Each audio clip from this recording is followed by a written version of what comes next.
I can't speak for every millennial, but I think a lot of the millennial experience was going through high school with our textbooks, was that we were led to believe that racism was over and dead. We learned about Martin Luther King Jr., we learned about his assassination, but we also learned about civil rights movement and how after the 60s everything was over. That's kind of like our experience. That's what we learned about.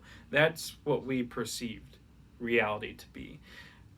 Fast forward a few years in life, go through some college, go through some real life experience, and of course, you learn that that couldn't be further from the truth.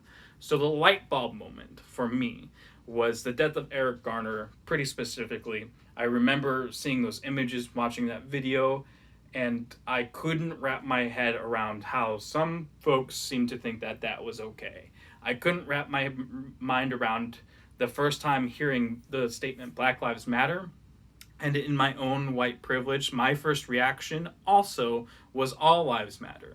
But it only took me reading one, maybe two articles to realize what Black Lives Matter was trying to say, to be like, of course, Black Lives Matter.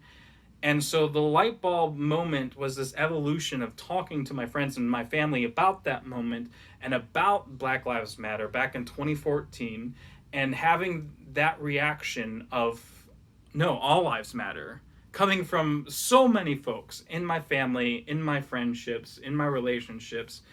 That was transformational for me to realize that we can't even agree that Black Lives Matter, and matter is all they're asking for, right? That Black lives aren't matter is not asking to be superior, isn't asking, like, the statement itself isn't even asking to be equal.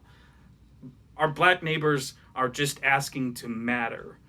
And my friends and my family, not everybody of course, but members of my life, in my life, rejected that. Somehow, some way, black people are asking to matter, and people all around me were going, all lives matter. And I couldn't, that's like the light bulb transformation. Fast forward to 2020 now, thank God more people are talking about this and saying and able to understand that Black Lives Matter. But 2014, when it wasn't a popular thing for a white person to say, I remember going through all of that and realizing that something wasn't right, and that I was going to get beat up a little bit, but that was okay, because the reality that of this world is that Black lives do not matter yet. And that's a problem in a very big way.